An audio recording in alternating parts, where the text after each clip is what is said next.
Hey, I'm Suman, so please subscribe my YouTube channel. Suman, so please subscribe my YouTube channel.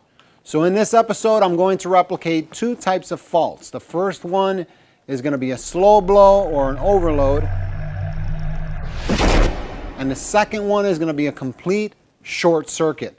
My idea behind this is to show people how the circuit breaker works in a way that everybody can understand.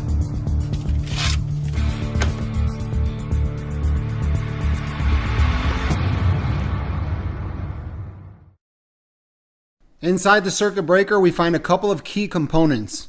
The actuator mechanism, contacts, the terminals where we make the wire connections, thermomagnetic strip, and last but not least, the lever that we use to turn the circuit breaker on or off or reset it in case it trips. All right, ready to go. I'm just going to straighten this out a little bit, and yeah, I'm going to be careful because that is now live. Okay, let's go. We now have too many appliances running on one outlet, which has created a situation where the current draw of the appliances exceeds the amperage rating of the circuit breaker.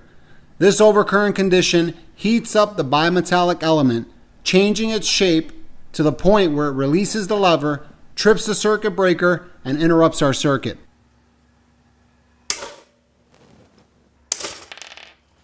Let's watch that again.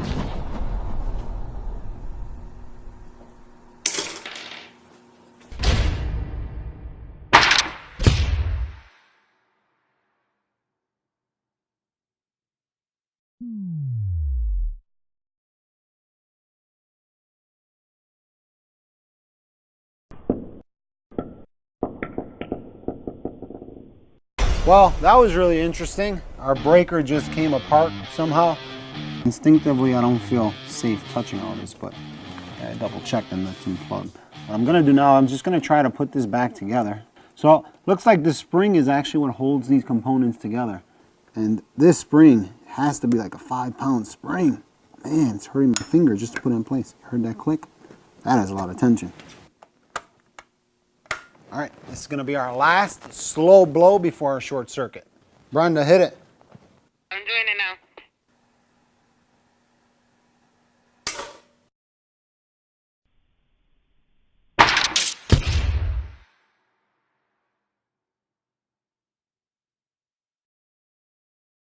All right, so that looked pretty good. As you can see, our breaker is now tripped, and that's what it looks like when a circuit breaker trips.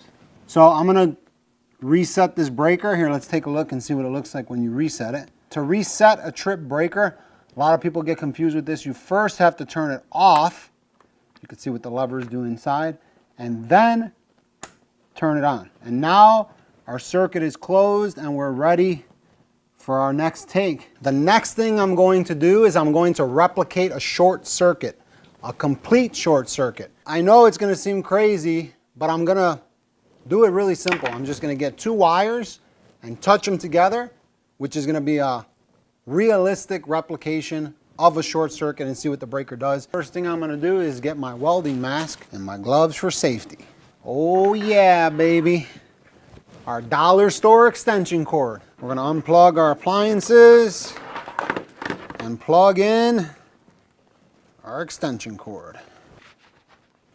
All right, here we go. Short circuit condition. In 3, 2, 1. Now, in a short circuit condition, this breaker does something pretty amazing. There's so much current passing through that strip, it creates a strong magnetic field that pulls that lever open almost instantly. I found it mind-boggling how fast this actually happens. And if we look at the image data, we can see that the entire event took a mere 6 milliseconds.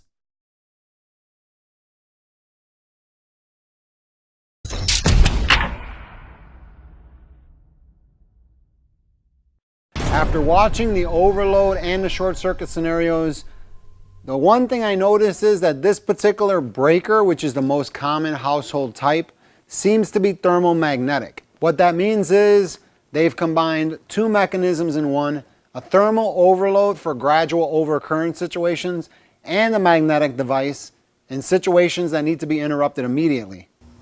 Oh, I just almost touched that. Short circuit number 2. Here it goes.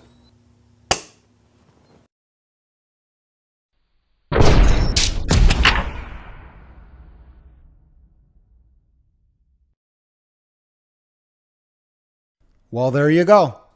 Hopefully I warped your perception on circuit breakers.